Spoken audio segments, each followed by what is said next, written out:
Yo, what's up mga guys? Magandang araw po sa bawat isa at ang ating topic ngayon, pakita ko lang po sa inyo yung ating pong napanalunan sa parapol po ng ating kaibon na si Joners TV. Salamat sa iyo, Lods, at sagutin din po natin yung mga ibang katanungan ng ating mga kaibon.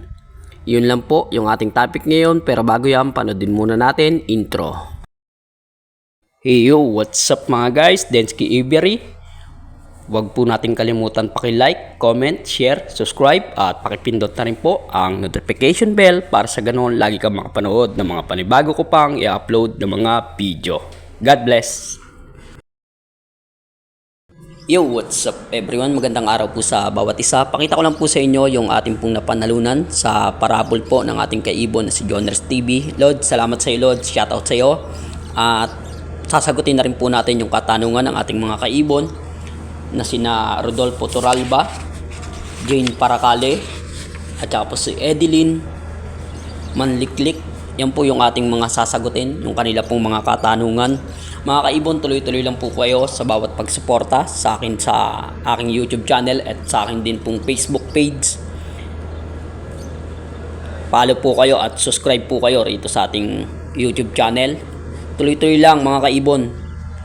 Maraming salamat sa bawat isa. At sagutin na po natin yung katanungan ng ating kaibon, ng unang katanungan ng ating kaibon na si Rodolfo Toralba.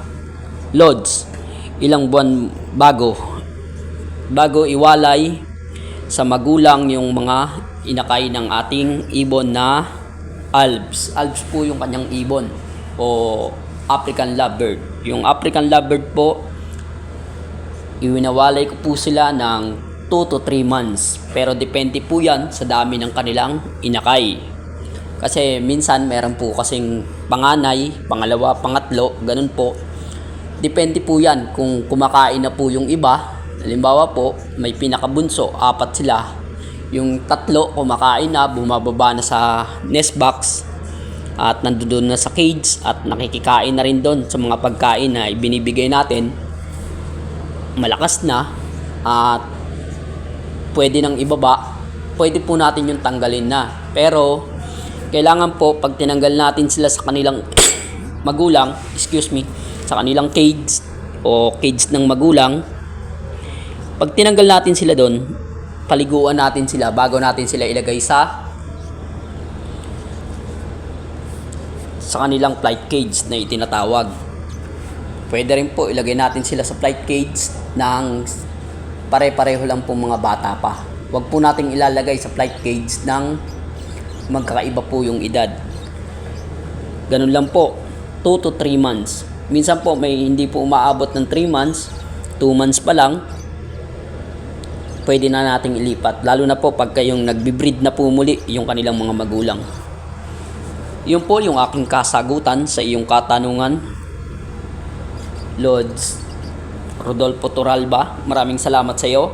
At doon po sa mga gusto pa pong magtanong, tanong lang po kayo para sa ganun maliwanagan po kayo in case na meron po kayong hindi alam doon sa mga pag-aalaga ng ibon. At doon po tayo sa pangalawang katanungan, si Jane Paracale.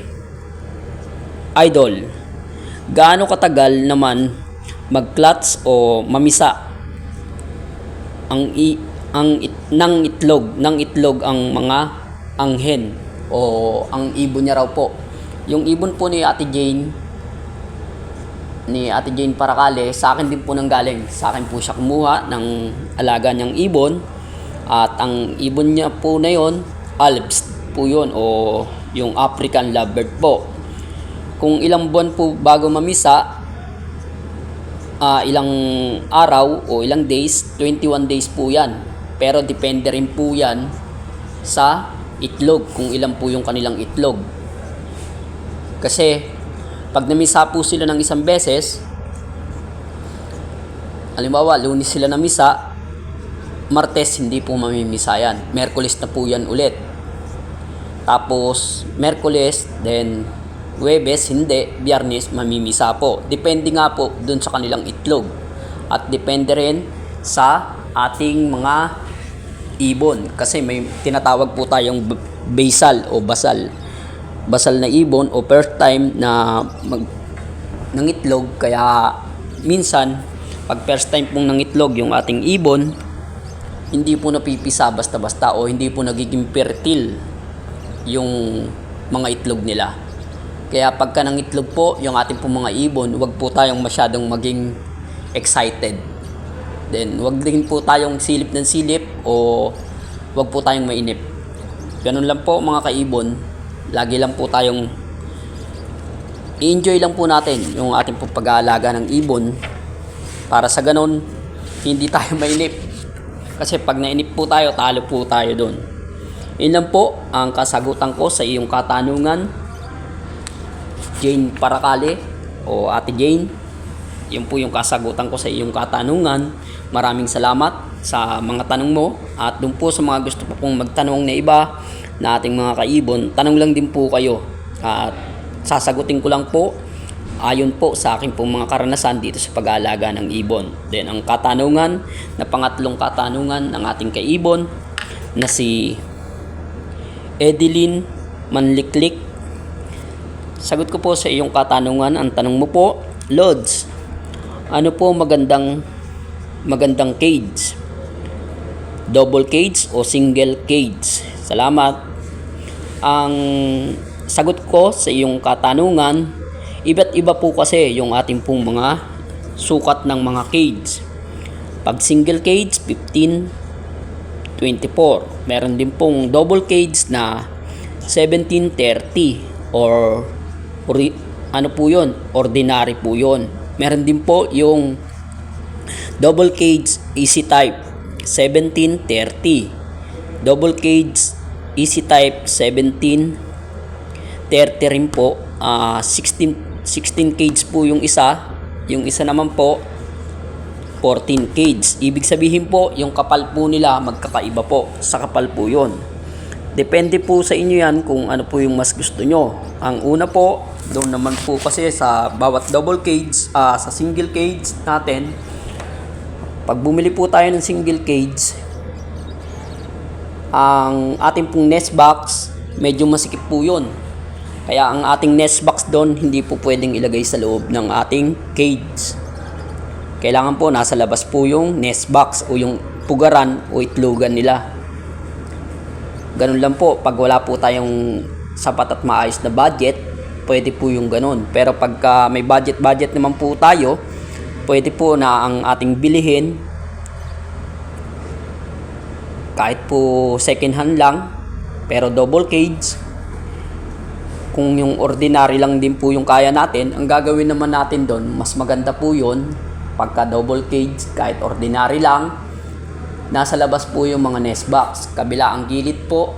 Then may divider po tayo na ilalagay sa gitna para dun sa dalawang breeder natin. Pwede po yun. Pwede naman pong tanggalin natin yung divider at isang cage lang po yun. Sa isang parish lang po yun. Pwede po yung ganun. Kasi mas nakakalipad po sila at mas nagiging na-exercise po yung ating mga alagang ibon. At doon naman po sa may mga double cage din po na easy type na kung tawagin, pareho lang din po na sukat yon, 1730. Yung kapal lang po ang mga nangyayari doon, ang pagkakaiba doon sa double cage na ordinary kaysa sa easy type ordinary, ay easy type cage. Ganun po yun. At yung double cage po, pwede na rin po natin gawin yun na flight cage. Kung wala po tayong flight cage, pwede po natin gawin flight cage yun. Tinan po natin yan sa video dyan. Yung mga parakeet ko, ginawa ko po yung flight cage nila at talagang malawak pa po kasi nasa 14 piraso sila dyan, pero malawak pa rin naman po. Nakakalipad-lipad pa po sila at medyo malaki po yung pagkainan nila, kaya po mas nakakapag-exercise po sila dyan. Ang gagawin po natin dyan sa double cage na para saan ba yung flight cage natin na tinatawag? Yung flight cage po natin para po may exercise po sila at maging malakas po sila. Then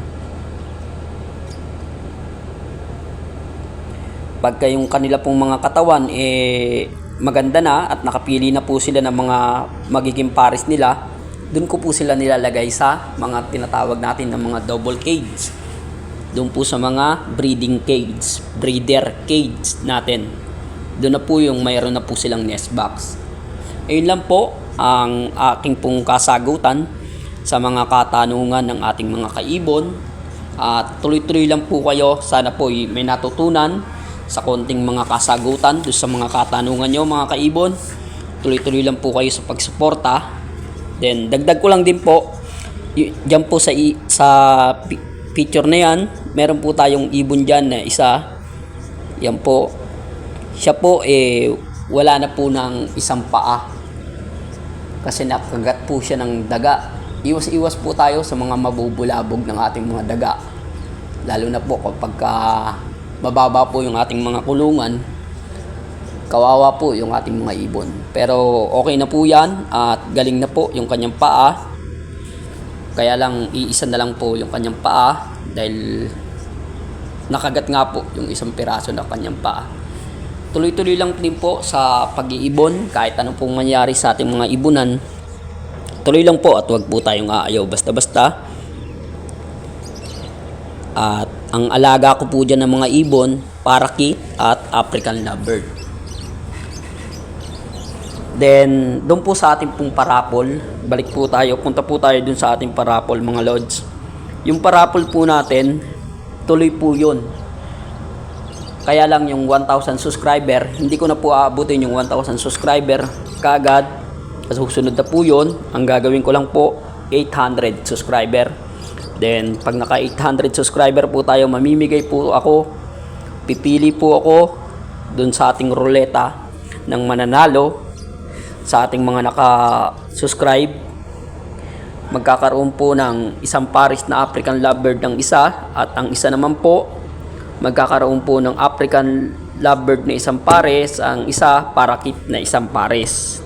Bali, dalawang pares po yun, isang pares na African lovebird at isang pares po na parakeet. Yun po yung ating mga ipamimigay mga kaibon. Maraming salamat sa bawat isa sa mga suporta nyo at nakikita nyo naman po yung ating mga ibon dyan. Napakagaganda po. Yun lang po. Hanggang sa muli. Maraming salamat. God bless po sa bawat isa.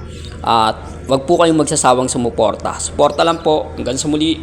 God bless. Let's go. What up, what up. Thank you.